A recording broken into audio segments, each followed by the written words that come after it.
بسم اللہ الرحمن الرحیم۔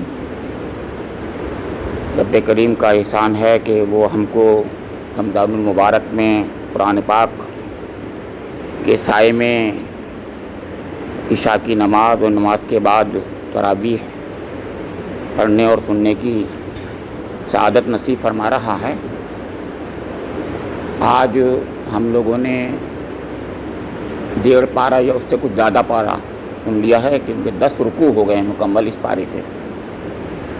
تو اس پارے کے 10 رکوع ہو گئے، جبکہ عام طور سے کبھی 17-18 اتنے ہی رکوع ہوتے ہیں ایک پارے میں، اور کبھی 20 بھی ہوتے ہیں۔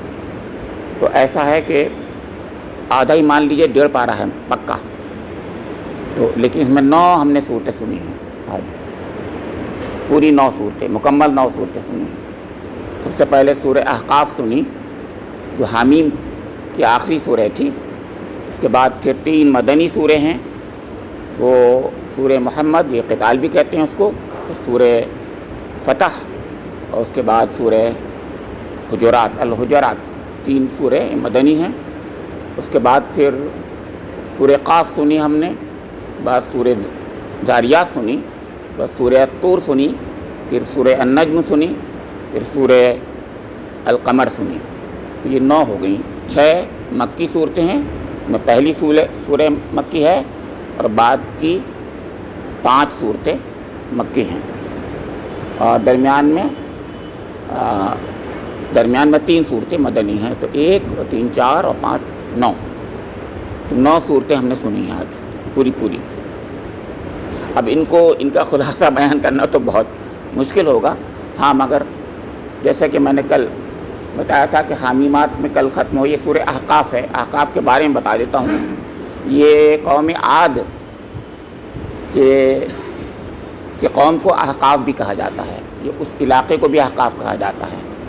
تو یہاں پر ریت کے بہت بڑے بڑے ٹیلے پائے جاتے ہیں آج، اور یہ علاقہ جو ہے یمن کے مغرب اور جنوب میں ہے، اور ربع الخالی کہلاتا ہے۔ بالکل بہت خطرناک قسم کا وہاں ریت ہے۔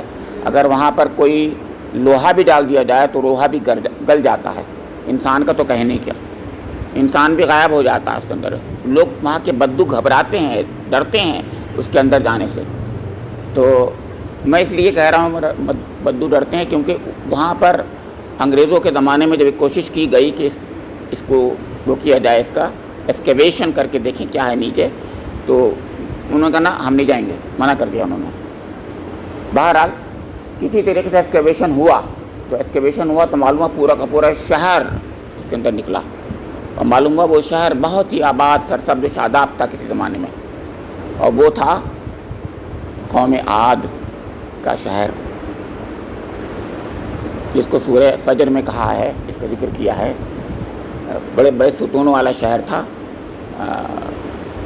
وہ شہر جو تھا وہ پورا ریت کی نظر ہو گیا، ریت اس میں ڈوب گیا، اور اس کے اندر جو ہے میٹرز اور میٹرز ریت آ کے پڑ گئی، اور وہ جو 8 دن اور 7 رات جو آندھی چلی ہے قوم عاد پر، اس نے ادھر کا پورا ادھر کا شمال سے ریت لا کر کے، یا جدھر سے بھی ریت لایا، اور پورا کا پورا اس پہ ڈال دیا۔ کہاں سے آیا ہوگا اللہ جانے۔ تو وہ ریت پوری کی پوری آ کر اس نے اس کو پورا کا پورا شہر کو ہی غائب کر دیا، ختم کر دیا۔ یہ اللہ تعالیٰ کی طرف سے عذاب قوم عاد پر تھا۔ سب سے اونچے قد والے وہ لوگ تھے، بہت قوت والے، سب سے طاقت قوت والے وہ لوگ تھے، تو قد و قامت میں بہت اونچے، اور یہ ان کا دماغ بھی بہت خراب تھا، غرہ بھی بہت زیادہ تھا۔ تو بہرحال وہ قوم احقاف کا ذکر ہوا۔ اس کے بعد اگلی سورہ جو ہے، اب مدنی سورہ شروع ہو گئی، اور پہلی سورہ جو تھی سورہ محمد صلی اللہ تعالی وسلم، اور سورہ قتال بھی اس کا نام ہے، اور اس میں محمد صلی اللہ علیہ وسلم کا نام آیا ہے، نام نامی آیا ہے۔ ان سے نام نامی تو اگلی سورہ میں بھی ہے، محمد رسول اللہ، لیکن بہرحال تو اس میں نام آنے کی وجہ سے سورہ محمد بھی کہتے ہیں۔ اور قتال، اس میں قتال کا حکم دیا گیا ہے، پہلی بار قتال کا حکم دیا گیا تھا۔ یہ مدنی سورہ ہے، اور مدینے میں بہت ابتدائی دور میں نازل ہوئی ہے، ابھی جنگ بدر بھی نہیں ہوئی ہے، غزوہ بدر سے پہلے نازل ہوئی ہے اس سورہ۔ اس میں بتائے ہیں احکام بتائے ہیں کیا کرنا ہے. یہ بتا دوں آپ کو. اجازت ایک تو اس کے اندر اجازت تو سورہ حج میں دے دی گئی تھی، پھر سورہ بقرہ میں دے دی گئی. اس کے بعد تیسری جو ہے یہاں پر پوری سورہ جو آئی ہے یہ تیاری کے لیے، جنگ کی تیاری کے لیے گویا ایک جنگ کی سورہ ہے کہ جب ہو تو ایسا کرنا ہے، تمہیں ایسے کرنا ہے. بہت سخت احکام ہیں اس کے اندر. اس سے بہت گھبراتے ہیں غیر مسلمین اس سورہ سے، کیونکہ اس کے اندر جو انداز ہے وہ بہت سخت ان کا انداز ہے. تو گھبراتے کیا ہیں، وہ تو دشمنی کرتے ہیں، تو آپ کو پتہ ہے دشمنی میں کچھ کہتے ہیں. بہرحال تو یہ دیکھیے ایسا سوچیے کہ دو قومیں ہیں، اس میں جنگ ہو رہی ہے، وہ آپس میں مطلب حربی ان کا تعلق ہے، جنگی تعلق ہے ان کا. تو جنگیں تو ہو ہی رہی تھیں، اس میں کوئی بات ہی نہیں ہے. اس سے پہلے بھی یعنی مطلب یہ ہے کہ جنگ یہاں نہیں ہوئی تھی، لیکن عرب میں تو جنگیں ہوتی رہتی تھیں. ایسے ہی تھا یہاں پر. مسلمانوں کو ایک نیا دین کی شکل میں جو لوگوں نے دیکھا تو اس میں جنگ نہیں ہوئی تھی ابھی.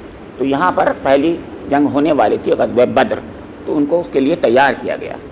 سمجھا آپ کے، کیونکہ ایک اسٹیٹ قائم ہو گئی تھی یہاں پر ایک مدینہ منورہ کی شکل میں. تو اس میں اب ان سے دو بدو لڑنا تھا. ظاہر ہے وہ قوم حربی قوم تھی. عرب کے لوگ جو ہیں جنگ لڑتے تھے، ان کے تو خون میں جو ہے یہی تھا، جنگ ہی تھا، حرب تھا. وہ یہی کرتے تھے، ان کا کام یہی تھا. ویسے کاٹ مار کرتے تھے، لوٹ مار کرتے تھے، ان کا کام یہی تھا. سب خون مار دیتے تھے، یہ کرتے تھے، وہ کرتے تھے. یہ تو ان کا یہ باقاعدہ جنگ تھی. ایک حکومتوں کی جنگیں ہوتی ہیں کچھ، وہ ایک الگ چیز ہوتی ہے. اس کو کوئی دنیا والے کوئی یہ نہیں کہتے، اس کو لوٹ مار نہیں کہتے ہیں، یاد رکھیے گا. اس کو جنگ کہا جاتا ہے، بیٹل کہا جاتا ہے. فائٹ اور بیٹل ہوتی ہے یہ. تو بہرحال اس کے اندر وہ احکام بتائے گئے. اگلی سورہ جو ہے سورہ فتح ہے. سورہ فتح جو ہے وہ فتح مبین ہے. یہ صلح حدیبیہ کے بعد نازل ہوئی، واپسی پر نازل ہوئی، جبکہ بہت دب کر حضور نبی کریم نے صلح کر لی. اب دیکھیے یہ ہے کمپنسیشن قرآن پاک کا. ابھی میں نے کہا جنگ تھی ہے نا، عجیب سی گھبراہٹ لوگوں کو ہونے لگتی ہے سننے سے. اب ایک صلح کا پیغام بھی قرآن لاتا ہے. یہ کب؟ اس کے اور بعد میں، کتنے 3 سال بعد میں، جب 2 جنگیں ہو چکی ہیں، بلکہ 3 جنگیں ہو چکی ہیں. غزوہ بدر بھی ہو چکی ہے، غزوہ احد بھی ہو چکی ہے، غزوہ احزاب بھی ہو چکی ہے. اس کے بعد میں ہے نہیں، اس کے بعد میں حضور نبی اکرم جو ہیں اس خانہ کعبہ کا عمرہ کرنے جانا چاہتے ہیں. آپ کو خواب میں دکھایا گیا ہے. ان کو روک دیا جاتا ہے. وہ پہلے سے روکتے تھے، لیکن اب بالکل باقاعدہ روک دیا تھا. حالانکہ 1400 جانشار صحابہ تیار ہیں بالکل کہ اللہ کا رسول حکم دے تو ہم جو ہیں اپنی جان دے دیں، لیکن اللہ کا رسول کہتا نہیں. اب دیکھیے یہ ہے کمپنسیشن. یہ کہتا ہوں کہ ایک طرف اگر وہ پہلے جنگ کی اجازت تھی، اس میں سخت بات تھی اگر، تو یہاں یہ کہا جا رہا ہے صلح کی بات ہے. تو ایسی صلح ہے کہ تمام صحابہ کرام جو ہیں اس طریقے سے یعنی مایوس سے ہو گئے ہیں کہ یہ کیا ہوا، اور اس کو شکست سمجھتے ہیں. وہ کہتے ہیں ایسا ہمیں حکم دیا ہی کیوں گیا، ہم کو تو مرنے دیتے آپ. یہ سوچیا. لیکن اسلام ہے، اسلام جو کچھ کہتا ہے وہ اسی کے مطابق کرنا ہوتا ہے. اللہ کے رسول نے کہا نہیں ٹھیک ہے ایسی کرو. اس کے بعد اللہ تعالیٰ نے اس پہ مہر تصدیق ثبت کر دی. انا فتحنا لک فتحا مبینا. یہ تو فتح مبین تھی، جبکہ دب کر صلح کی گئی ہے. بات لمبی ہو جائے گی کیونکہ میں بتاؤں دب کے صلح کیا کی گئی، یہ ایک الگ بات تھی. یعنی پہلے تو یہ کہ اس سال آپ کریں گے ہی نہیں عمرہ، جائیے واپس چلے جائیے، یہ دبنا ہے. دوسرے یہ کہ آپ کا جو ہے کوئی شخص اگر ہمارے یہاں آ جائے گا اس صلح کے بعد میں، اپنے ولی کے بغیر ولی نے اس کی اجازت نہیں دی ہو تو واپس کرنا ہوگا آپ کو. لیکن ہمارا آدمی آ جائے گا تو ہم نہیں واپس کریں گے مکہ مکرمہ. یہ دب کی صلح. یہ 2 پوائنٹ بہت خطرناک تھے. ورنہ اور اچھے پوائنٹ بھی تھے کہ 10 سال تک ہمارے درمیان میں ناجنگ معاہدہ ہو رہا ہے. اب جنگ نہیں ہوگی. آپ اپنے لحاظ سے اپنے معاہدے کریں لوگوں سے، قبیلوں سے، جس سے چاہیں. ہم اپنے لحاظ سے کریں گے. آپ کے حلیف الگ ہوں گے، ہمارے حلیف الگ ہوں گے. آپ کے حلیف سے ہم کچھ نہیں بولیں گے، ہمارے حلیف سے آپ نہ بولیں. یہ غور کر لیجیے، حلیف کہتے ہیں جن سے قسم کھا کر کے معاہدہ ہو جاتا ہے. اور اسی کو توڑ دیا ہے بعد میں انہوں نے. اسی پر فتح مکہ ہوئی ہے، یاد رکھنا. یہ 10 سال کا ناجنگ معاہدہ جو ہوا ہے، اس پر سب سے پہلے جن لوگوں نے جو ہے وہ کیا ہے، عہد شکنی کی ہے، وہ وہی لوگ تھے جنہوں نے خود یہ شرط رکھی تھی کہ 10 سال تک جنگ نہیں ہوگی، یعنی قریش. یہ کہنا چاہ رہا ہوں آپ سے. اسی پر فتح مکہ ہوئی ہے جو سن 8 ہجری میں ہوئی ہے. یہ سن 6 ہجری کا واقعہ ہے. اور بہرحال تو اللہ تعالیٰ نے جو بات بتائی ہے اصلی وہ اس پہ غور کر لیجیے ذرا سا. پر اس میں یہ بتایا ہے کہ یہ جنگ کیوں نہیں ہوئی. اللہ کے رسول کے صحابہ تو جانسار صحابہ تو کہہ رہے ہیں ہمیں آپ اجازت دی. وہ بیعت شجرہ بیعت رضوان بھی ہوئی, مطلب آخری دم تک, آخری سانس تک لڑیں گے ہم, اور لڑتے وہ اسی لیے تو ناراض ہوئے ایک طریقے سے, بلکہ اللہ کے رسول پر شک کرنے لگے نعوذ باللہ. یہاں تک کہا انہوں نے, اسی لیے اللہ تعالیٰ نے سورہ میں فرمایا محمد الرسول اللہ. یہاں محمد الرسول اللہ جو کہا گیا ہے اس شک کا ازالہ کیا ہے, یہاں پر شک کے بارے میں شک کا جواب دیا ہے اللہ تعالیٰ نے کہ محمد صلی اللہ علیہ وسلم اللہ کے رسول ہیں. میں بتا رہا ہوں. تو اب میں عرض کر رہا ہوں کہ وہ چیز جو تھی اللہ تعالیٰ فرما رہا ایسا کیوں نہیں ہوا. انہوں نے کہا کہ یہاں پر یعنی آپ کے مکہ مکرمہ میں بہت سے لوگ مسلمان ہو گئے ہیں, مومن ہیں, لیکن اپنا اظہار نہیں کرتے, ایمان کا اظہار نہیں کرتے, کیونکہ دبے میں کچلے میں جیسے ہوتا ہے, آپ جانتے ہیں بہت سے لوگ اس طریقے سے ایسی جگہوں میں تو حربی جگہوں میں رہتے ہیں تو آدمی کچھ کہتا نہیں, خاموش رہتا ہے کہ نا. تو اب کیا ہوتا, ادھر یہ ہوتا ہے ادھر مسلمان ان سے جنگ لڑتے اگر, تو یہ کہا وہ مسلم مارے جاتے اس لیے جنگ نہیں ہونی. اللہ تعالیٰ اس بات پر غور کیجئے, اس بات کو خاص طور سے وزن دیتا ہے کہ کیونکہ وہ جو مسلم تھے, جو مومن تھے, وہ انجانے میں لاشعوری طور پر وہ مر جاتے, تو یہ ٹھیک نہیں تھا. اللہ تعالیٰ ایک ایک مومن کی بڑی قیمت بتاتا ہے. یہ کہنا چاہ رہا ہوں کہ ان کا انجانے میں قتل ہو جانا برا ہے اس کے کہ ہم جگ نہ کریں اور دب کر صلح کر لیں. یہ ہے وہ بات جو بہت اہم تھی. اب اگلی سورہ الحجرات ہے جو بہت بعد میں نازل ہوئی ہے, فتح مکے کے بعد میں بہت سی اس کی کچھ لوگ کہتے ہیں, کچھ باتیں ہیں, کچھ مطلب کچھ آیتیں ہیں ایسی, اور اس کے اندر معاشرتی اصلاح کی گئی ہے کہ ایک ایسا معاشرہ مومنوں کا ہونا چاہیے جس میں غیبت, بدگوئی, عیب چینی کچھ نہیں ہونی چاہیے. ایک اچھا قسم کا, سورہ نور میں نے بتایا تھا ایک معاشرہ نور کرنے کے لیے تھا اگر, تو سورہ حجرات دوسری سورہ ہے جو کہ انسانی جو آپس میں چھوٹی موٹی خرابیاں ہوتی ہیں ان کو بھی دور کر دیا گیا. وہاں نگیٹو پہلوؤں پر خاص طور سے زور دیا گیا تھا سورہ نور میں, تو یہاں پر ان نگیٹیوٹیز کو جو اخلاقی طور پر پائی جاتی ہیں ان کو زور دیا جا رہا ہے. لا یسخر قوم من قوم عسى ان يكونوا خيرا منهم ولا نساء من نساء عسى ان يكن خيرا منهن ولا تلمزوا انفسكم ولا تنابزوا بالالقاب.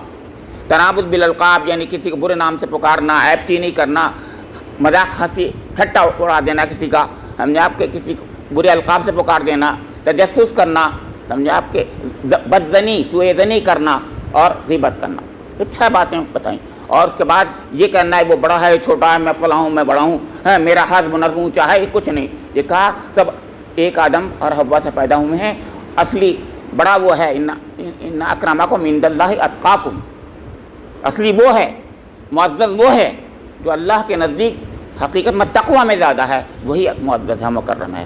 اور اس کے بعد اعراب کے بارے میں بتایا کہ کون ہے. پھر بتایا انما المؤمنون الذین آمنوا باللہ ورسولہ ثم لم یرتابوا وجاہدوا باموالہم وانفسہم فی سبیل اللہ اولئک هم الصادقون. ایمان اصل یہ ہے کہ شک بالکل نہیں ہونا چاہیے. اگر شک ہوتا ہے, میں اس بات کو کل بھی کہہ رہا تھا, اس پہ توجہ دیجئے کہ شک, یعنی کل میں نے جو جمعے میں جو بات کہی تھی, کچھ لوگوں نے کہا کیا بات کہی, میں بتا رہا ہوں شک جو ہے بہت بری چیز ہے. وہ میں اسی کی طرف توجہ دلا رہا تھا کہ شک کسی چیز میں کرنا بہت خطرناک ہے. یعنی اللہ اور رسول کے معاملے میں ذرا سا بھی شک جو ہے یہ کفر ہے. ثم لم یرتابوا وجاہدوا باموالہم وانفسہم فی سبیل اللہ, یہ کہا ہے. یہی مومن وہی ہیں, ایمان یہی ہے. بہرحال بات لمبی ہوگی تو میں اگلی سورہ پہ آتا ہوں. اب اگلی سورہ جو ہے اس کے بعد سورہ قاف. سورہ قاف پھر بالکل ابتدائی دور کی سورہ. اب یہاں سے ایک دوسرا موڑ آتا ہے. یعنی ابھی تک تو ایسا تھا کہ رسالت اور توحید کا ڈومیننس تھا. اب جو ہے یہاں سے وہ صورتیں آئیں گی کچھ جو بالکل آخرت کی دلیلیں لے کے آئیں گی, پوری طریقے سے آخرت پڑھی ہوں گی. تو یہ قاف جو سورہ جو ہے یہ آخرت کا ایک نقشہ, ایک منظر پیش کر دیتی ہے پورا. بہرحال میں ایک قصہ سنا کر, بچے نوجوان اگر ہیں ایک ہیں تو اس کو سنا کر کے میں وہ ختم کر ایک ذرا تھوڑا سا کہ ذرا سا ذہن آپ کا بٹے اس طرف, کیونکہ سیریس بات ہو رہی ہے. تو اس میں یہ ہے کہ ایک ہمارے کامل گیلانی ہوئے ہیں, اسکالر ہوئے ہیں, عربک کے اسکالر, اور ایک فاؤنڈی بہت مشہور جو ہے فونیٹکس کا, عربی زبان کا اسکالر رہا ہے, ایک وہ مستشرق ہے، وہ اورینٹیلسٹ ہے، امریکن اورینٹیلسٹ ہے، بہت مشہور زبان دان ہے، عربک زبان کا بہت بڑا اسکالر ہے فاؤنڈی۔ تو فاؤنڈی کو کامل گیلانی دونوں آپس میں دوست ہیں، کہ دونوں کیونکہ عربی زبان کے اسکالر ہیں۔ گیلانی جو ہیں مومن ہیں، وہ جو ہے پکا ایتھیسٹ ہے، سمجھے آپ کے، تو وہ چھیڑتا رہا ہے اور یہ خاموش ہوتے رہے ہیں۔ تو اب یہ ریٹائر ہو گئے ہیں، بعد میں کبھی زمانے پھر بعد میں پہنچتے ہیں وہاں پر امریکہ، تو اس کے یہاں مہمان نوازی وہ کرتا ہے، سب کچھ کرتا ہے۔ تو یہ کہتا ہے کہ کامل گیلانی، کیا تم اب بھی قرآن پر یقین کرتے ہو کہ وہ اللہ کا کلام ہے؟ سوچیے۔ تو انہوں نے کہا یہ سیریس ہو گئے ہیں، بالکل جیسے کوئی سیریس ہو ہی جائے گا، سیریس ہو گئے کہ کہا کہ کیا تمہیں کوئی شک ہے؟ یہ کہا انہوں نے کہ تمہیں شک ہے کہ نہیں؟ اچھا پھر تو انہوں نے کہا، کامل گیلانی نے کہا اچھا آج ایک بات طے کر لیتے ہیں، ہم لوگ ایک بات طے کرتے ہیں، اب فیصلہ خود ہو جائے گا۔ میں کہا بولو۔ کہ یہ ہے کہ ہمارے قرآن میں ایک بات ہے، چلو دیکھتے ہیں، وہ تم سے ہم پوچھتے ہیں پہلے کہ تم اگر ایک ہیل کے بارے میں ایک تصور جو تمہارا ہے، جو بھی کرسچین کا تصور ہے ہیل کا، اس تصور کے لحاظ سے تم بولو بہت بڑی ہے، وہ بہت بڑی ہے، کشادہ ہے، جتنی ہو سکتی ہے اس کا تصور ہے، اس کو اپنی زبان میں پیش کر دو۔ فاؤنڈک سے کہا تم اس کو لٹریری، اس کا ایک بہترین ایک جو آپ کا جو ہو سکتا ہے سینٹینس جو ہو سکتے ہیں اس میں پیش کر دو۔ اب وہ لکھنے لگا، اس نے کہا ہاں، اب یہ بھی مدد کرنے لگے اس کی۔ جب وہ کہنے لگا تو انہوں نے کہا اچھا میں بھی کرتا ہوں، چلو۔ اب اس کے بعد جب سب کچھ ہو گیا، بہت دیر ہو گئی، تو بولنے لگا بس میں نے سب کچھ کر لیا، اس سے زیادہ میں اچھا لکھ نہیں سکتا ہے، ہیل کے بارے میں کچھ بھی نہیں کہہ سکتا۔ تو یہ مسکرائے، جب لکھ لیا سب، دیکھا یوں کر کے، اس نے دکھایا کہ یہ ہے، میں نے یہ لکھا ہے، بہت بڑا میں نے لکھا ہے۔ تو مسکرائے کامل گیلانی، کہنے یہ ہے جی۔ تو کہا اچھا سنو قرآن میں کیا ہے؟ قرآن میں یہ ہے کہ یوم نہیں بتا دیں گے، ہاں حلم طلاق تقول حلم مزید، یوم یقول لجہنم حلم طلاق۔ ہم اس دن پوچھیں گے قیامت میں، قیامت کے روز پوچھیں گے جہنم سے، حلم طلاقی، کیا تو بھر گئی؟ وہ تقول حلم مزید، تو وہ یہ کہے گی کیا اور بھی ہے؟ بس اور کچھ نہیں، حلم مزید بس لفظ ہے، اصلی چیز میں دور جو ہے حلم مزید ہے، جس پر ہمارے یہاں مقولہ اور محاورہ بن گیا ہے۔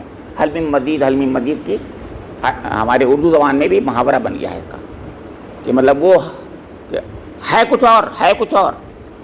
تو انہوں نے کہا یہ قرآن میں میرے ہے۔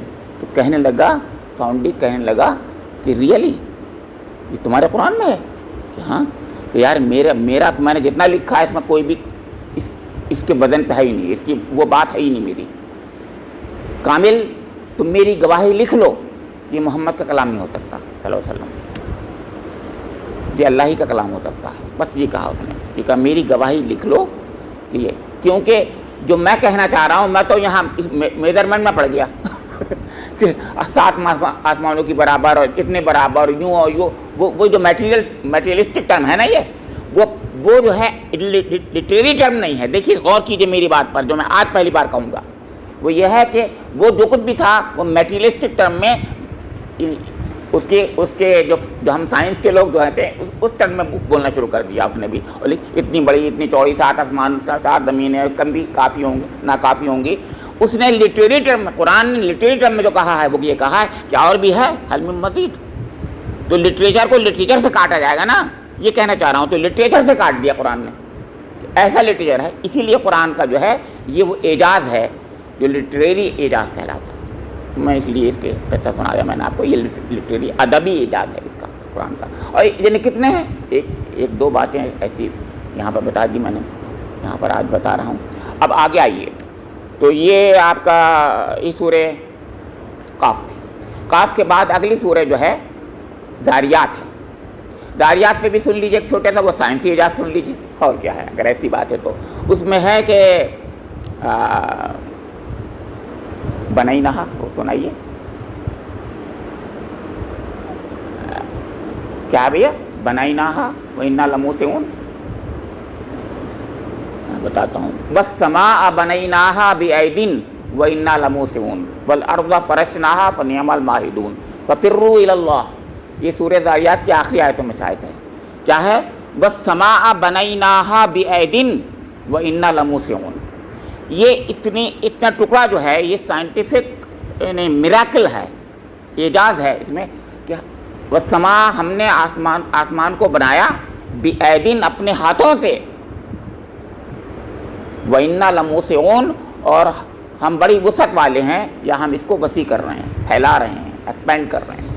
ابھی ایکسپینشن آف یونیورس کا اب تصور نکلا آیا ہے، آپ کو پتہ ہے اس پر نوبل پرائز مل گیا ہے، اس سے پہلے ایکسپینڈنگ یونیورس کا نہیں تھا، اب ایکسیلریٹنگ، بلکہ اور اس میں ایکسپینڈنگ یونیورس کا تصور آ رہا ہے، ایکسیلریٹنگ کا آ رہا ہے، کیونکہ جب اللہ تعالیٰ جب اس کو بڑھائے گا، منہ سے اون جب کہے گا ہم اس کو بڑھا رہے ہیں، تو اللہ تعالیٰ جب کلمہ کن سے بڑھائے گا تو اس میں ایکسیلریشن ہو جائے گا، ورنہ ایک اسپیڈ پہ چلے گا، جب اللہ تعالیٰ کہے گا بڑھو تو پھر سوچئے تو وہ ہوگا، تو یہ ایکسیلریٹنگ یونیورس کا تصور جو ہے بالکل آخری ہے، تو یہ وہ میراکل ہے، سائنٹیفک میراکل۔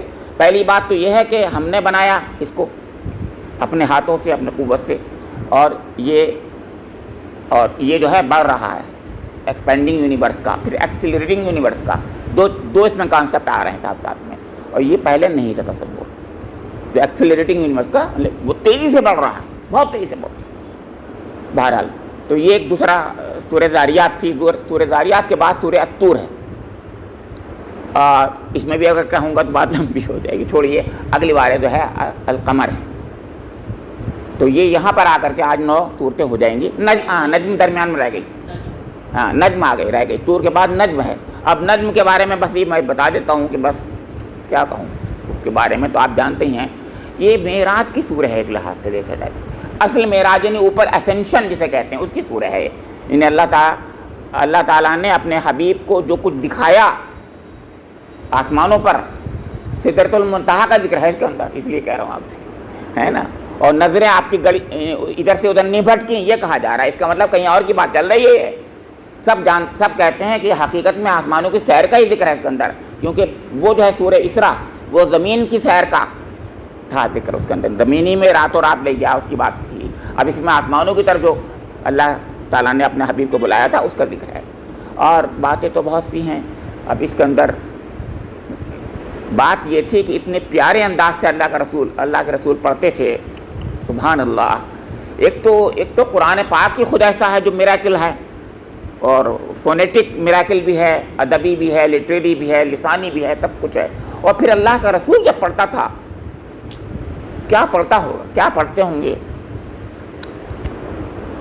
تو آپ نے جب یہ جو ہے ان لوگوں کے سامنے پڑھنا شروع کر دی خانہ کعبہ میں، اور سارے کے سارے سرداران مکہ سب لوگ کھڑے وہاں پر تھے، اور حضور نبی اکرم نے پوری سورہ پڑھ دی، اور پڑھنے کے بعد میں سجدہ کیا، اس بار آخر میں سجدہ ہے۔